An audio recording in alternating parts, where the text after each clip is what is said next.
guys ready for today? It's gonna be a good one.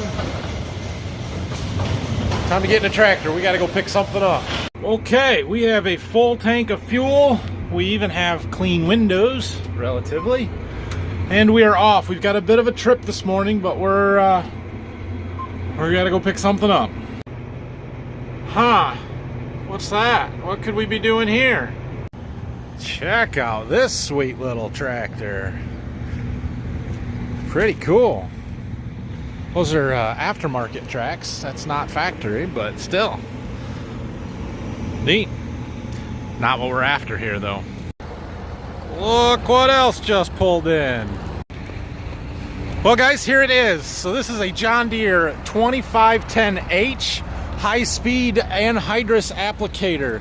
It's a very different style than our shank machine. It uses a big disc and a boot, injects the anhydrous down through here. It's got this beaver tail to help seal it in, and then a couple of closing wheels, a gauge wheel for depth. It's a very different style, but we've always kind of wanted to try one, and we've got the perfect opportunity here to run it. So we've got this basically for today, maybe a little bit tomorrow morning before it's got to move on. But we're going to see how much we can get done this afternoon with it. So let's get the tractor hooked up to it and we'll hit the road here. Okay, we are hooked up. See if we can figure out how this thing's gonna ride and head for home. It's about an hour and a half to get here and get it and an hour and a half back. So yeah, I think we got her all hooked up right. Still driving. We are gonna get to use this, I promise. It's probably been like 30 seconds for you guys, but it's been 3 hours for me. Finally, we made it back to the farm. We've got a couple little setup things to do on this bar to make it work for us. Won't take real long here. We'll get it ready, head to the field. We are just getting hooked up to the tank. We had to change the fittings in our tanks, which is what Phil's doing now because this has a small coupler, not the big one that we're used to using. And the guys from the John Deere dealer are here to help us figure out how to run this thing. All right, we had to switch a couple hoses around. We had to turn some valves. This bar is set up to be run either as a 11 shank or a 15 shank for following 12 or 16 row planters.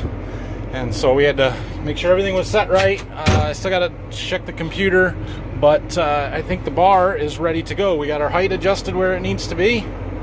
Let's head out to the field. Check it out, guys. We're back to putting anhydrous on, and now we're doing it fast. We're pulling this thing almost 9 miles an hour, and so far I like the job that it's doing. We had to do a little bit of setup with getting the wings down pressure adjusted so that they were right. But yeah, looks good. It's sealing pretty well. I don't see any gas leaking out. So the difference between this, or obviously there's a lot of differences. I'll go over them a little bit later after I'm a little more set up and running here. But this uses a disc to open a slot and then a boot behind that disc to inject the anhydrous, and then a couple of sealing discs real quick right behind it to keep it in the ground. It's not a knife. We're only going about 4.5 inches deep here with this. So it's not putting it the 6 to 8 that we were doing with our bar, and I was worried about how it would seal in these hard, dry conditions without putting it deep. So far, it looks okay. Bye. Thanks, guys. All right. We're on our own. Let's see what we can cover. This thing goes fast. Man, this thing flies. So here's the deal. We have got this for today and maybe tomorrow morning, and that's it. So we're gonna do what we can, try and get all of our taller corn, basically the stuff that we had replant in but didn't start over on, done here. Maybe this afternoon, I don't know. We can cover acres in a hurry. We're doing like 40 acres in an hour, I think it said. So,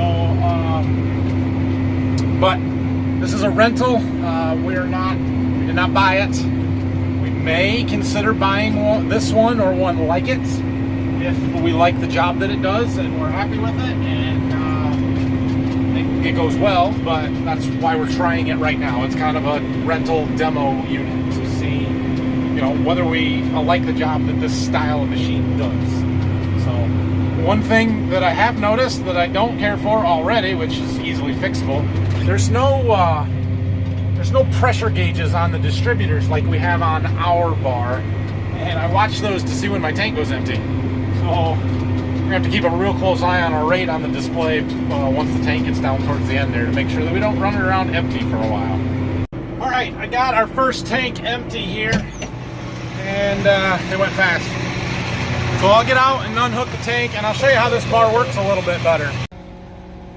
Okay, starting off, one of the things I do really like, this hitch is down really low compared to the one on our bar. You got to lift it way up or lower the 3-point. So this coupler here is what I was talking about earlier. That's a smaller coupler than what we use on ours, smaller diameter. So we had to change the fittings on our tanks here so that it would fit. But anyway, yeah. So this bar is quite a bit different than ours, right? So the openers are like this. There's this big blade. It's 22 inches on diameter with this boot that sits behind it. And the anhydrous comes out of this tube underneath, kind of shoots straight down into the soil. There's a little beaver tail there. Wow, them get warm. Or cold. Nope, definitely cold. But that kind of helps keep the anhydrous in the ground, fluff up, and loosen some dirt on top of it to give it plenty of surface to adhere to in moisture. So, and then these two are closing wheels that run right on top of it and just pack the dirt in and close it up quickly. So it actually creates quite a bit wider slot in the soil than I thought it was going to. But it doesn't throw a lot of dirt. It's pretty low disturbance, so it's not covering up this little corn, except for that one. This little replant corn here, it's fine. We can run right through it. And this was at 8 or 9 miles an hour.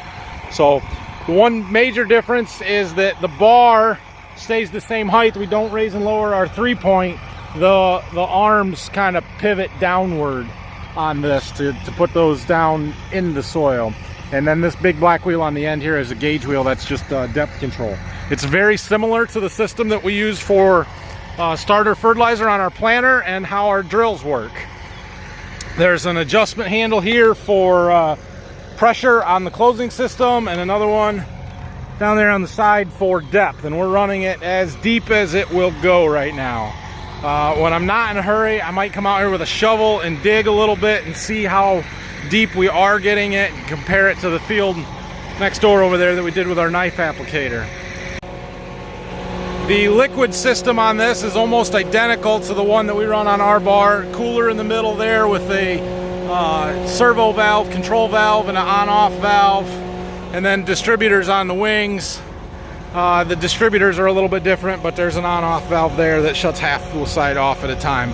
This does have an alert system, those little black sensors in there that will tell you if it is blocked, a row is blocked or something. So that's what those sensors are, although I don't have the monitor for that. So if it was something that we bought, then we would make sure that that was working. Anyway, yeah, it's nice. We're moving in a hurry here. So let's go hook up to our next tank. Also, I don't know why exactly, but when I back up, it wants to lift up on the 3-point arms, and it kind of gets all out of whack here. So that's going to take a little getting used to or figuring something out. Yeah, my length was wrong. I got to back up a little more. So I know I like to show off our pretty corn. We do have some corn that's not so pretty as well. I just don't show it off as much. And this really doesn't even look that bad, but we have some other stuff that's pretty tough. When I was editing my video from yesterday last night, I noticed that some point last night I crossed 9,000 subscribers here on YouTube. Thank you guys. Thank you. I really appreciate it. I love doing this, and it's awesome that a lot of people are starting to see it and watch my videos. So it's really cool. I'm really hoping that I was going to say by the time we get to wheat harvest, but that's pushing it. So let's say by the time we finish wheat harvest, I would love to be at 10,000. Think we can do that? I don't know. It's going to mean that you have to click the subscribe button right now. Do it, please. I'm not sure what time I started or hooked up to this tank, but it's empty. We've got almost 60 acres done, and we've been out here a little over 2 hours, but the first half hour we were doing a fair amount of setup, so yep, we're moving. I just finished changing tanks. I was making my second pass here, I guess, on these ends. I noticed this row was blowing out a lot of smoke, anhydrous. That's a problem. Apparently the hoses still come off on these ones too, so the end of the hose is not plugged full of dirt, so I think it stayed out of the dirt enough. It's not plugged, but it's down in there. We gotta figure out how to get that hose back on and get it clamped. It's almost like this stuff is liquid nitrogen and just freezes everything solid. I mean, look at that. Well, there's an advantage to our chain style bar. The hoses are easier to get to put back on when they pop off. It's sort of hard to get to down in there with the blades and springs and arms and everything else, but I got it back on. We're back to rolling. We've only got about 15 acres left in this field, and we'll be done here. So something else I've noticed, about every time I start out, when I speed up, I get this low rate exceeded. It takes it a second to equalize and find the rate, and I don't know if that's speed related or if this, well, it is speed related, but whether it's just because the valve can't keep up or if we're not getting enough anhydrous quick enough out of the tank. Some of these they put a dual cooler on, so that long used to be white, now it's dust covered piece there. That's the cooler to help keep the anhydrous in a liquid form. On some of these bars that are high speed wide ones where the rate is pretty high, they put 2 of them on to help keep up. And I have a feeling that where I'm running 186 pounds per acre of nitrogen, which is a relatively high rate, it takes it a minute to react and get there. It's a little dusty here. At least we got a good wind blowing it away. Well, there's the first field done. So we're going to fold her up, which this thing folds remarkably fast and smooth.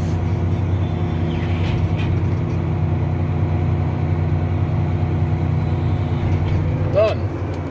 It's short relative to our anhydrous bar, our other bar, and so that's nice. It is a little, I don't know if it's much wider than our bar or not, but it is sort of wide going down the road. Found some mud. Anyway, jump across the river onto the next field. Wow, look how nice this corn looks. Cruising right through here, and then you fall down the hill. And there's all of that. It's there and actually looks nice, it's just a month behind, that's all. What are you gonna do? Put the anhydrous on anyway. Nice thing about this bar, it does big corn and small corn. So does ours, but this one may be a little bit better because it doesn't throw dirt like ours does. I noticed one of these blades on the outside row there is not turning very good, so I wanted to stop here and see if we got a rock stuck in it or something. I don't know what's going on. Alright, well, I got it so it turns fairly easy. I feel like it should be okay. There's a little adjustment or a torque tension spring here that pushes on this boot to keep it tighter to the blade, tighter farther away. That one was brand new when we started here, so the boot is good. It's just, I think maybe it was adjusted a little too tight. This field's got some sand in it in one spot, and maybe we get a little stone or something in there and caused it to bind up. So hopefully that's a minor problem and easy fix and doesn't keep happening. Okay, I'm having some issues with my rate not locking on. It's jumping all over the place, which is kind of what it does when the tank is running empty. So it feels like there's vapor in my line or something. I don't know. This tank is empty or real close to it according to the gauge on the tank. So I'm going to unhook it and switch to a full tank. I'm also going to clean out the strainer. There's a strainer in the feed line coming from the tank that's it's got a screen in it. And maybe that's getting plugged up and that's causing me problems. I don't really know. But we're going to try those two things to start with and see if it gets better. This is that strainer. There's a screen in here. I'm going to take the cap off the end and see what's in there and see if it's dirty or not. There's a valve here, so that contains everything on that side of the system. But we've got to drain our entire hose. So I open the bleed screws here and one up there to let that drain out, bleed all the pressure off of it, and then we'll open that screen up. Well, there was a little bit of gunk in the screen on this, but not a lot. Not enough that it should have been causing trouble. So I don't know. I hooked up to this other tank. We're going to try it, and if I keep having trouble, then I'm going to call the salesman. Well, I haven't cranked the speed up yet, but as soon as I set it in the ground, it was immediately better, which I don't know why.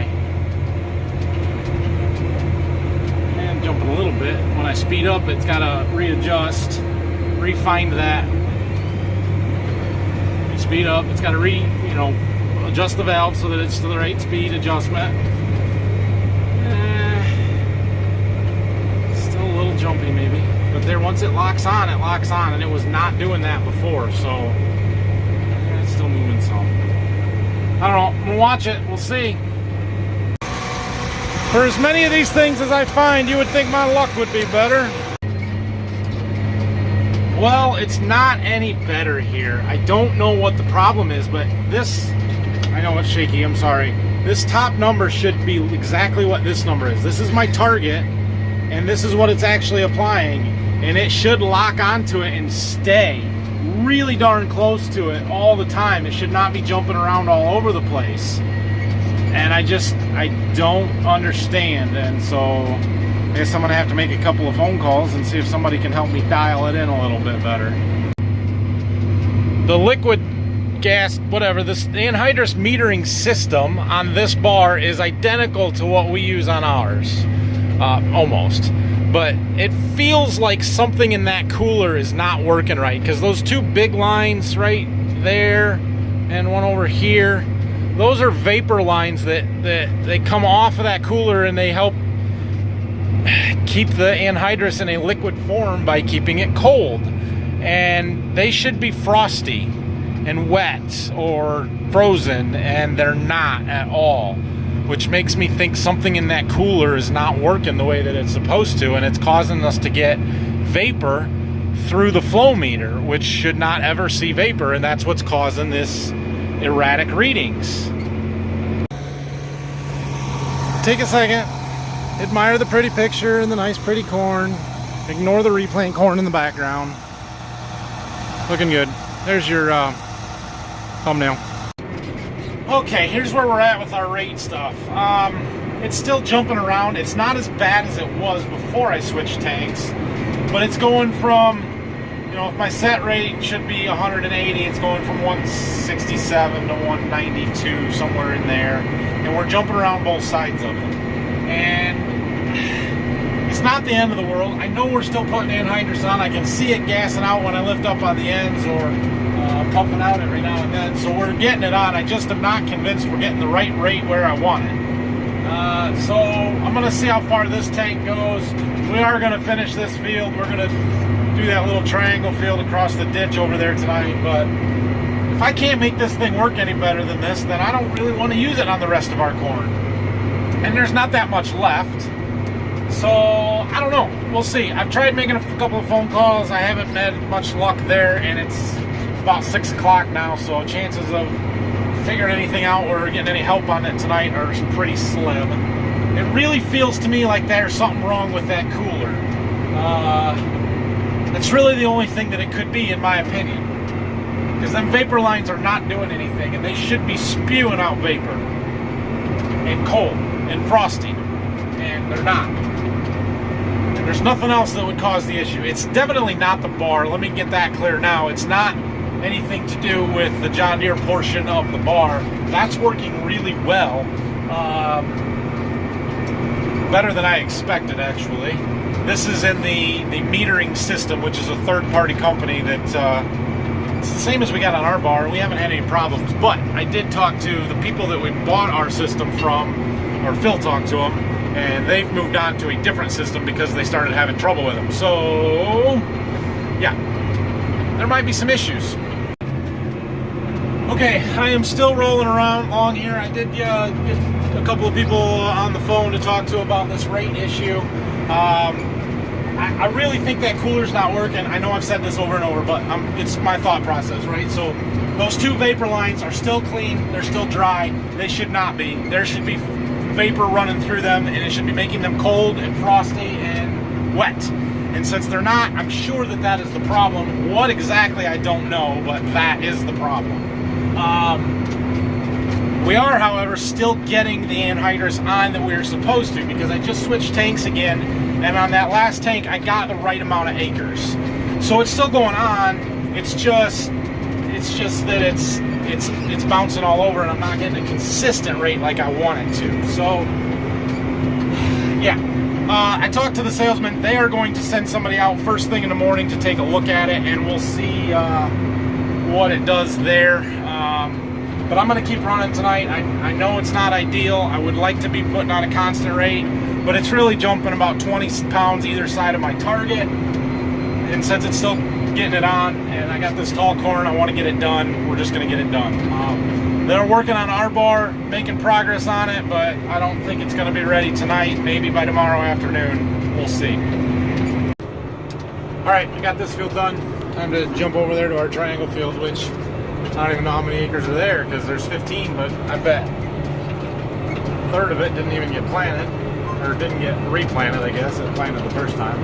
I think we replanted like 9 acres there, something like that. So we'll go ahead and get that done tonight. We're almost up to 140 acres, and we didn't even start until noon, a little after noon today. We're covering some ground. This bar is really nice. So dry and dusty, you can't barely see the tank behind us. And yet, we still got water. I told you, 6 months a year at least, there's water sitting in this field. All right, that's the point of our triangle. So we are done with this field. Let's see, we're up to 146 for the day. I've been doing a little research on this cooler and what might be causing my problems, and I've got a couple of things I want to try. We're going to head back to the farm here since we're done down in this area, and before I go though, I want to shut off the valve on my tank, set the thing in the ground and turn it on and let it bleed the system out. Try and run all the anhydrous out of the cooler, the lines, the hoses, all of that stuff, because we're going to have to empty it in order to work on it. Okay, I think running that through the ground got most of the anhydrous out of the system, but I did open up the bleed screws. There's one there. I closed this valve, so everything's tank side could still be full, but it's closed. And then there's another one right up there on the bottom of that gauge bank. So I'm gonna let those bleed off for a second. The one thing I saw was that you should check this line to make sure that it's not plugged. So we're gonna take that apart as soon as this thing is done bleeding. If I find something, or I think that I might have actually fixed it somehow, made a difference, we'll keep working tonight. If not, I'm going to let it set until the morning when they come and they look at it and work on it or whatever, and we'll see what problem is. But I don't know, we're doing good. There's another 58 acres or so that I would like to do with this bar yet. Well, I'd like to do the rest of it, but that may or may not happen. And if I can get that 58, 60 acres done, that'd be great. If not, it's not the end of the world. So hopefully our bar will be functional by tomorrow. I really want to get done tomorrow. All right, everything has bled off here. My research tells me that this line here may be plugged. And so we're going to take it off, see if there's anything up in there or not. And then we're also going to take these lines off here, make sure that they're not plugged that way. And also we're going to try and blow back through them. From what I understand, if I blow air into this and I plug the other one off, it should come out there and blow any obstructions out. All right, I got those lines blew out. I don't know that I got much out. There was a little bit that come flying out of this tube when I put air pressure behind it, so maybe. The only real way to know is to go try it. So we're gonna go to the next field. It's not far away, right over there. So we'll go see what it is, probably run this tank out, and if it's working, we'll finish it. If it's not, we'll wait until the morning and see what them guys have to say. Good news, it's working much better now. See, it is locked on. Yeah, now my tank's almost empty, but there'll be rate changes every now and then because it's following my prescription map, and then it jumps around for a second to find it. But once it's there, for the most part, it's not moving. It's locking on way better than it was before I blew those lines out. So there must have been a piece of dirt or something in there that wasn't letting it work. And my vapor lines are dirty and cold again. That's also a good sign. Man, I'm getting dirty today. Anyway, good news. Just talked to Phil. They've got our other bar put back together. It's functional. He's going to come back tomorrow morning and weld a few other places, things that were cracked or we thought need some reinforcement. But when and if we need to use it, it is there and ready to be used. So that is a good thing. I suppose I better mess with going around these dang electric poles while I got some daylight. Makes it slightly easier. So this is one of them low muck pockets. One of the reasons we bought that little pull type sprayer a couple years ago. But anyway, one thing I am noticing here is in this soft dirt, it tends to throw it a little bit more, and I have to slow down. I really should get out and adjust the pressure, but it's such a small area, I'd have to get out and turn it right back up. Deere does, on their new ones, offer what they call True Set. Their True Set tillage stuff, where you can adjust that right from the display and the cab. The down pressure on the gangs, the wing and the main frame are independent. But this one does not have that. It's too old for that. I think this is a 2013 model bar, so it's not real old, but not new enough for that. So those two gauges and knobs right there is how you adjust it on this bar. Time for some lights. It has been quite a while since I've put Anhydrous on in the dark. It's not my favorite because I can't see the rows very good or what's going on behind me, especially when it's as dusty as it is tonight. But it's all right. We'll be okay. I don't think we have a whole lot here left. 33 acres. It'll take us an hour yet. That there seems like it may be a problem. Them rear wheels aren't on the ground, and they should be. That means we don't have enough weight because our ground is so hard.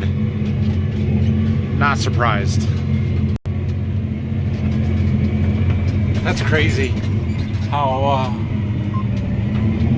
high them wheels are off the ground. I don't really know what to do about it, but it's an issue. It's not sealing very good behind them. They're sideways because they're not on the ground. I don't think turning my down pressure up is going to help when I don't have the wheels on the ground. There they're going back in, but look at that, bleeding off. One side's in. It's just because the ground is so hard. I go up these hills, there's a knob here, then it gets hard, and then we go down and it's soft, and we go back up and it's hard, and down and it's in the ground, but that's a problem. Yeah, well, I wanted to get out and take a look and see if there was anything I could do or what it looks like. Them wheels are a solid foot off the ground. There's 2,000 pounds of weight hanging way back there. Holy cow. And they're not in the ground. You can see that gauge wheel. That's what we're dealing with. That's how hard our ground can be. We can't even penetrate it with that blade and boot there. Wow. I'm going to play with the down pressure a little bit, but I don't think there's anything I'm going to do about this. The good news is that our vapor lines are all froze up like they're supposed to be, so that's all working. Tank's empty. We're going to do one more change tonight. We got about 13 acres we're going to do yet. Finish this field up, and then we'll be done. We can head out of here. Go finish it tomorrow. Some of the replant corn out here doesn't look so great. Not a whole lot there. Turns out when the ground's too hard to get the anhydrous bar in, it's too hard for the corn to come up. Nothing I'm going to do about it now, though. Good thing it's a relatively small amount of area. Alright, this is the last pass here. This field is done. What did we end up with? 93 acres. Says there's 2.46. But it's not done yet. That's the wet holes we had to go around. So anyway, we're gonna fold her up, head back to the farm for the night, fuel it up in the morning, and then try and get that last 90 acres done. They did not really give me a time when the next guy's coming to get this, but the way I see it, I went and picked it up and brought it here, and I fixed their cooler for them. So I'm going to finish using it. It won't take me that long to do 90 acres. We're only talking about 3 or 4 hours probably. So I'll try and get started early in the morning, hopefully by 6:30 or 7, although that depends on getting my kids off to the babysitter. And then we'll be done well before noon, so the next guy can use it tomorrow afternoon and Saturday, hopefully, before the rain comes. So that sounds reasonable to me. Fueling. It's a pretty sweet setup, not gonna lie. That one's fun. Okay, so I'm gonna finish fueling that, and then I'm heading home for the night. I'll give you thoughts on this bar and stuff when we're done with it tomorrow, but so far there's things I like and there's things that I don't about it. Hopefully we'll get done with anhydrous tomorrow, because we should be able to get that 90 done, and then go hook up to our bar and lights, there we go, and finish the 15 acres that are left in the field where that thing broke. Then we'll be done. And then I'm going to the lake on Saturday. It's supposed to be really nice. So, okay, what else? Oh, sorry I didn't do a live stream today. I was kind of hoping to do one, but with that rate issues that we had, I was preoccupied and distracted, and I don't know if I had good enough cell phone service anyway. So anyway, questions, comments, leave them down below. Hit that thumbs up button for me. Let's get to 10,000 subscribers. And yeah, we'll see you guys tomorrow. Hope you enjoyed the video.